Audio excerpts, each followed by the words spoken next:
4ನೇ ತಾರೀಕು ಬರ್ತಾರೆ. ಇನ್ನು 3ನೇ ಟೀಮ್ ಬರುತ್ತೆ, ಇನ್ನೂ 4ನೇ ಟೀಮು ಬರುತ್ತೆ. ಈಗ ಇದು ವಕ್ಫ್ ಇದೇನು ರೈತರ ಪರವಾಗಿ ಹೋರಾಟ ಅಲ್ಲ, ಇದು ಖುದ್ಕೋ ಬಚಾವ್ ಆಂದೋಲನ ನಡೆದಿದೆ, ವಿಜೇಂದ್ರ ಹಠಾವ್ ಆಂದೋಲನ ನಡೆದಿದೆ ಅಷ್ಟೇ.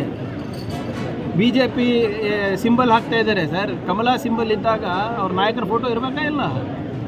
ಯಾವ ನಾಯಕರ ಫೋಟೋ ಇದೆ? ಆಮೇಲೆ ಭಾಳ ಸ್ಪಷ್ಟವಾಗಿ ಅವರೇ ಹೇಳ್ತಾ ಇದ್ದಾರಲ್ಲ, ಅವ್ನ ಕೈಲಿ ಆಗಲ್ಲ ಅಂತ.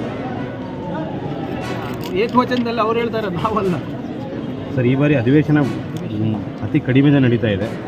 ಈ ದಿನದಲ್ಲಿ ಉತ್ತರ ಕನ್ನಡದ ಚರ್ಚೆ ಸಾಧ್ಯನಾ? ನೋಡಿ, ನಾವಂತೂ ಪ್ರಾಮಾಣಿಕವಾಗಿ ನಡೆಸೋದು ನಮ್ಮ ಜವಾಬ್ದಾರಿ. ಆದರೆ as ruling party it's hour main. ನಾವು ನಡೆಸ್ಲಿಕ್ಕೆ ತಯಾರಿದ್ದೇವೆ. ಉತ್ತರ ಕರ್ನಾಟಕ ಇರ್ಬೋದು, ಕರ್ನಾಟಕದ ಸಮಸ್ಯೆಗಳು ಚರ್ಚೆ ಮಾಡೋಕ್ಕೆ ರೆಡಿ ಇದ್ದೇವೆ. ಅವ್ರ ವಿರೋಧ ಪಕ್ಷದ ನಾಯಕರು ತಯಾರ. ಸಮಯ ಭಾಳ ಕಡಿಮೆ ಆಯಿತು ಅನ್ನೋದು ಕೆಲವರು ಆರೋಪ ಇದೆ. ನೀವು ದಯವಿಟ್ಟು ಈ ಆರೋಪ ಮಾಡಬಾರ್ದು. ನೀವು BJP ಅವಧಿನಲ್ಲಿ ಸದನ ಎಷ್ಟು ದಿನ ನಡೆದಿದೆ ವರ್ಸಸ್ ನಮ್ಮ ಅವಧಿನಲ್ಲಿ ಎಷ್ಟು ದಿನ ನಡೆಸಿದ್ದೀವಿ ನೋಡಿ. ಅವರು ಮಿನಿಮಮ್ಮು ನಡೆಸಿಲ್ಲ ಅವ್ರ ಅವಧಿಗಳಲ್ಲಿ. ನಾವು ನಮ್ಮ ಏನು ಮಿನಿಮಮ್ಗಿಂತ ಜಾಸ್ತಿ ನಾವು ನಡೆಸಿದ್ದೇವೆ. ನಿಮ್ಗೆ ನೆನಪಿರ್ಬೋದು, ಇದೇ ಬೆಳಗಾವಿ ಅಧಿವೇಶನದಲ್ಲಿ ಅವ್ರ ಸರ್ಕಾರದಲ್ಲಿ JP ನಡ್ಡಾ ಬಂದಿದ್ದಾರೆ ಅಂದ್ಬಿಟ್ಟು 3 ದಿನ ಅಧಿವೇಶನ ಕಟ್ ಮಾಡಿದ್ರು.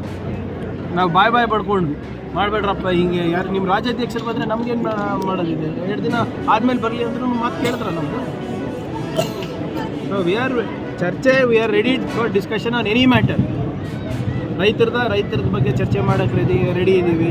ಈ ಉತ್ತರ ಕರ್ನಾಟಕ ಅಂದರೆ ಉತ್ತರ ಕರ್ನಾಟಕ, ಕಬ್ಬು ಬೆಳೆಗಾರರು ಅಂದರೆ ಕಬ್ಬು ಬೆಳೆಗಾರರು, ತೊಗರಿ ಅಂದರೆ ತೊಗರಿ, ವಕ್ಫ್ ಅಂದರೆ ವಕ್ಫ್, ಮೂಡ ಅಂದರೆ ಮೂಡ.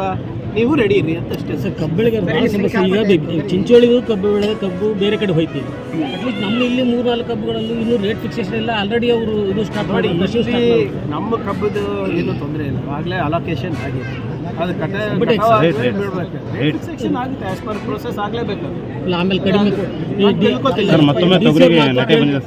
ಅದು ನೆಟ್ಟೆ ಅಲ್ಲ, ಅದು ಆ್ಯಸ್ ಆಫ್ ನಾವು. ಯಾಕಂದರೆ ಇದು ಮೊನ್ನೆ ಹೋದ ವಾರ ನನ್ನ ಗಮನಕ್ಕೆ ಬಂದ ತಕ್ಷಣ ನಾನೇ US ಅವರಿಗೆ, ರಾಯಚೂರವ್ರಿಗೆ ಮಾತಾಡಿ ಅವರ ವಿಜ್ಞಾನಿಗಳನ್ನು ಕಳಿಸಿ ಅಂತ ಕೇಳಿದಾಗ ಅವರು ಕಳಿಸಿ ನಾವು 1 ವಾರ ಟೈಮ್ ಕೇಳಿದ್ವಿ. ಅವ್ರು ಮೊನ್ನೆ ಏನು ಹೇಳ್ತಾ ಇದ್ರು, ಇದು ನೆಟ್ಟೆ ಅಂತ ಇನ್ನೂ ನಾವು ದೃಢಪಡಿಸ್ಲಿಕ್ಕೆ ಆಗೋದಿಲ್ಲ.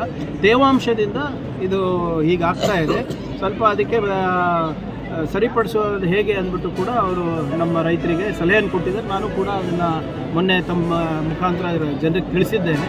ಆದರೆ ಇನ್ಶೂರೆನ್ಸಲ್ಲಿ ಕೂಡ ನಾವು ಈಗಾಗಲೇ ಯಾವ್ದು ಇದು ಇದೆ, ಅದನ್ನು ಪ್ರಕ್ರಿಯೆಗಳನ್ನು ನಾವು ಪ್ರಾರಂಭ ಮಾಡಿ 78 ಕೋಟಿ ಸುಮಾರಷ್ಟು ನಾವು ಆಗಲೇ ಅವರಿಗೆ ಕನ್ವಿನ್ಸ್ ಮಾಡಿದ್ದೀವಿ. ಪ್ರಾಬ್ಲಮ್ ಬರ್ತಾ ಇರೋದು ಯಾರು ಇನ್ಶೂರೆನ್ಸ್ ಇಲ್ಲ, ಯಾರು ಇನ್ಶೂರ್ಡ್ ರೈತರಿಲ್ಲ, ಅವ್ರಿಗೆ ಸ್ವಲ್ಪ ಸಮಸ್ಯೆ ಆಗ್ಬೋದು ಅಂತ ನನ್ನ ವೈಯಕ್ತಿಕ ಅಭಿಪ್ರಾಯ. ರಾಜ್ಯ ಸರ್ಕಾರ ಇಲ್ಲ, ನೋಡೋಣ. ಇವಾಗ ಇನ್ನೂ ಗೊತ್ತಾಗಿಲ್ಲ ಅಲ್ಲ, ಏನು ಲಾಸ್ ಏನಿದೆ, ಹೇಗಿದೆ, ಅದೇನು ಗೊತ್ತಿಲ್ಲ ಅಲ್ಲ.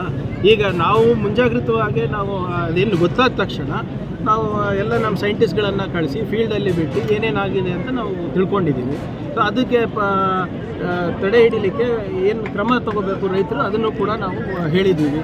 So let us see how it goes.